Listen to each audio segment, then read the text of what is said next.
Our story concerns a young college student, Robert, traveling home over Thanksgiving holiday. Robert encounters an odd phenomenon on the highway, after which he runs out of gas, unfortunately leaving him no alternative but to walk for help through the woods. He has stepped into the shadows.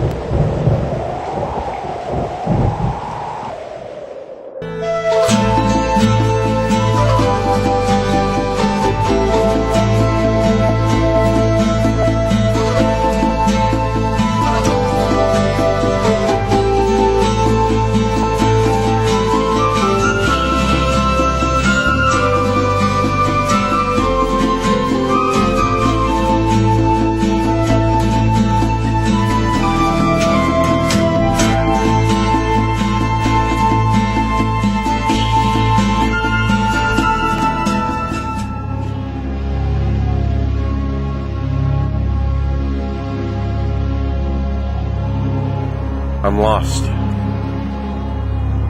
Where the hell am I?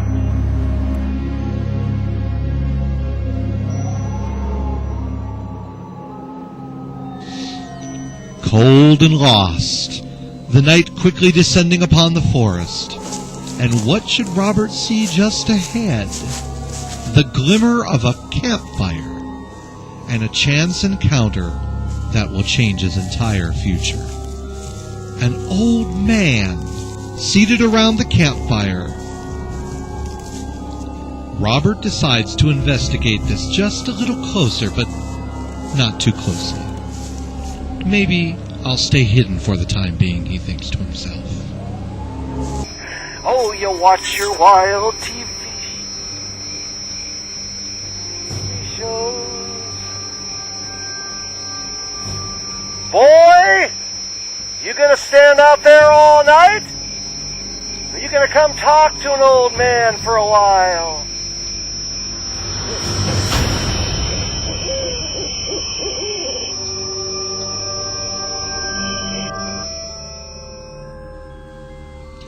The old man convinces Robert to come sit by the campfire, and Robert reluctantly agrees.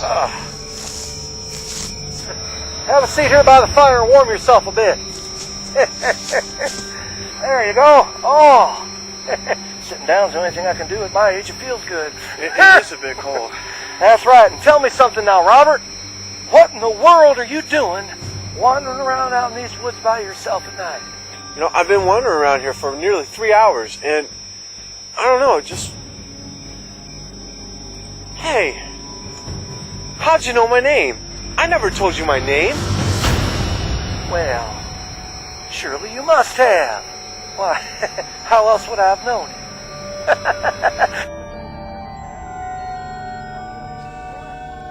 it? Robert explains his predicament to the old man, who introduces himself as Mr. Giddings. Mr. Giddings never really explains what he's doing in the woods, but he does give Robert a stern warning about the dangers that may be lurking in the shadows of this cold, damp, dark forest. I do know these woods quite well, boy. Yes, sir, and that's why I'd be warning you. You don't want to go wandering around through these woods at night. Oh, not alone. Not tonight. I can't. I just gotta go. Can you point me in the right direction? Oh, you don't know where you are right now, do you? You don't know what that fog was you drove through earlier. You don't know much of nothing. Hell, you don't even know what time it is. So let me tell you something, boy. If you don't know any of that, then how do you know they don't exist?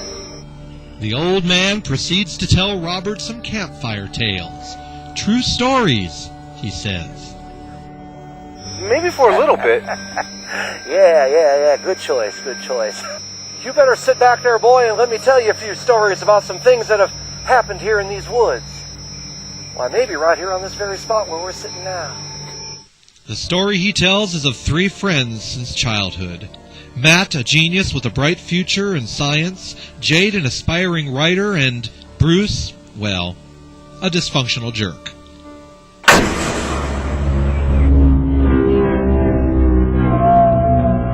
You are such an obnoxious jerk Back sometimes, and realized what a genius I was. Genius? Since when did you graduate from clown to garden?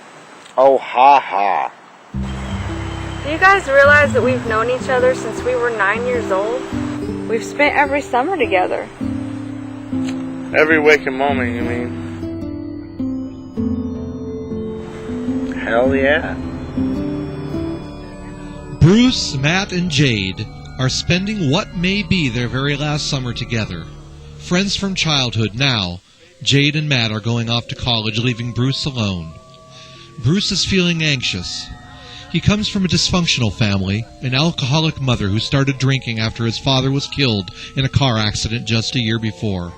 They waited a year on the insurance money to come in, and his mother has blown it all on booze and selfishness, leaving nothing for Bruce and his little sister.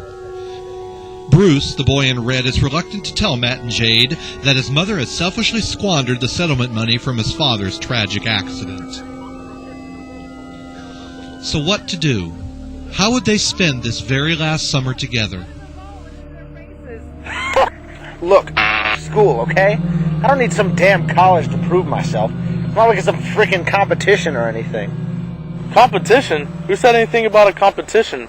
I'm just trying to help, that's all. Yeah, well, don't try so hard. Okay, look, all college does is turn people into snotty asswipes.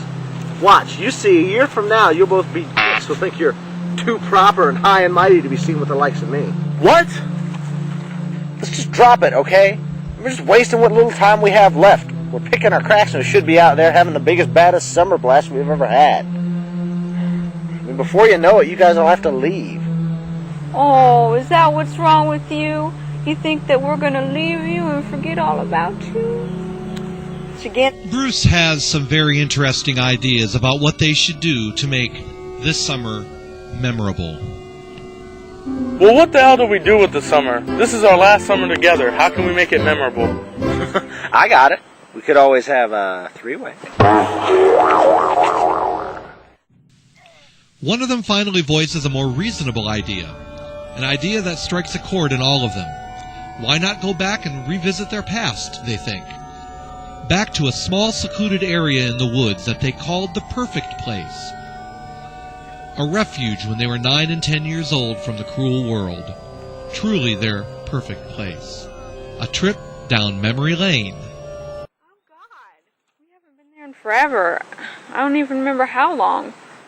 Hell yeah, that's a great idea. It's been, what, 5 years? I wonder if that place even exists still. Well, there's only one way to find out. Come on, let's go.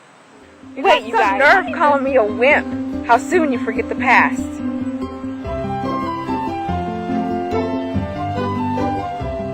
Ho.